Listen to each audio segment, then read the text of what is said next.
आज हमारे पास एक बड़ा सीधा साधा सा दिखने वाला दस्तावेज है। टाइटल है कार्य प्रक्रिया मार्गदर्शिका। अब ये सुनने में तो किसी सरकारी दफ्तर का मैनुअल जैसा लगता है, लेकिन इसके अंदर एक शब्द मिला जिसने हमें रोककर सोचने पर मजबूर कर दिया, और वो शब्द है टाटाचारा।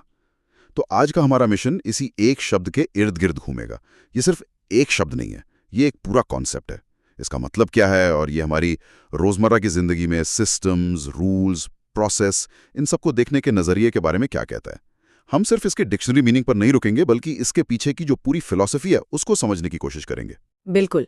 और इसकी पहली परत ही काफी दिलचस्प है। जी। स्रोत में लिखा है कि टाटाचारा का मतलब है किसी काम को करने की प्रक्रिया, स्टेप बाय स्टेप तरीका, मेथड।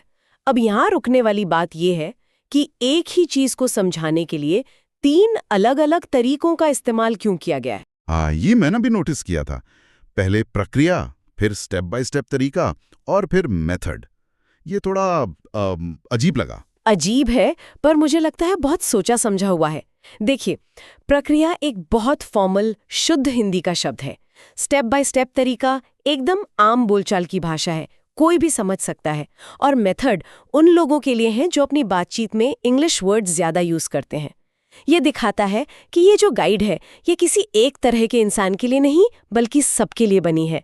ये भाषा के जरिए इंक्लूसिविटी दिखाने की एक छोटी सी पर बहुत अच्छी कोशिश है। निर्देश नहीं दे रहा, बल्कि ये भी पक्का कर रहा है कि वो निर्देश हर किसी तक पहुंचे, चाहे वो किसी भी बैकग्राउंड से हो। तो चलिए इस टाटाचारा के कॉन्सेप्ट में और गहराई से उतरते हैं, और इसके लिए स्रोत में दिए गए उदाहरणों से बेहतर और क्या हो सकता है।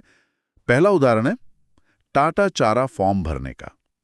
इससे ज्यादा रिलेटेबल तो शायद ही कुछ हो सकता है। मुझे तो आज भी जब कोई जरूरी फॉर्म भरना होता है ना, तो एक अजीब सा डर लगता है जैसे कोई इम्तिहान दे रहा हूं। हर कॉलम, हर बॉक्स एक पेज की तरह लगता है। हाँ, याद है एक बार मैं वीजा एप्लीकेशन भर रहा था और डेट के फॉर्मेट को लेकर इतना परेशान हो गया था। DDMMYY है या MMDDYY? हाँ बिल्कुल, मैंने उसे कम से कम 20 बार चेक किया होगा। वो टाटाचारा का डर बहुत असली होता है। आपने बिल्कुल सही नस पकड़ी है, वो डर। क्योंकि यहाँ टाटाचारा का मतलब सिर्फ एक तरीका नहीं है, इसका मतलब है एकमात्र सही और तय किया गया तरीका। इसमें आपकी अपनी क्रिएटिविटी या आपकी मर्जी के लिए कोई जगह ही नहीं है।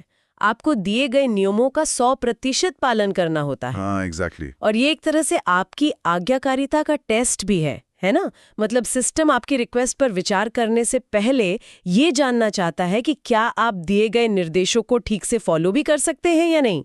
ये पहली बाधा है। एग्जैक्टली। और ये हमें सीधे ले जाता है ब्यूरोक्रेसी की दुनिया में। सिस्टम को चलाने के लिए मानकीकरण यानी स्टैंडर्डाइजेशन बहुत जरूरी है। सोचिए, लाखों एप्लीकेशन आ रही हैं, तो उन्हें प्रोसेस करने का एक ही तरीका हो सकता है। लेकिन इसका दूसरा पहलू भी है। एक तरफ ये पाबंदी लगती है, लेकिन दूसरी तरफ ये एक तरह की मनोवैज्ञानिक सुरक्षा भी देती है। एक अनिश्चित दुनिया में जब कोई आपको स्टेप्स की एक क्लियर लिस्ट देता है, तो ये एक वादे की तरह लगता है। अगर तुम ये करोगे तो तुम्हें वो मिलेगा। अरे वाह, ये तो बहुत ही दिलचस्प नजरिया है।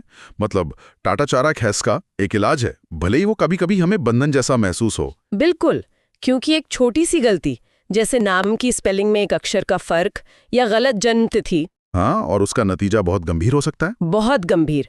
आपका आवेदन खारिज हो सकता है। तो टाटाचारा यहाँ पर सिर्फ एक प्रोसेस नहीं, बल्कि उस प्रोसेस की गंभीरता और उसकी सटीकता की जरूरत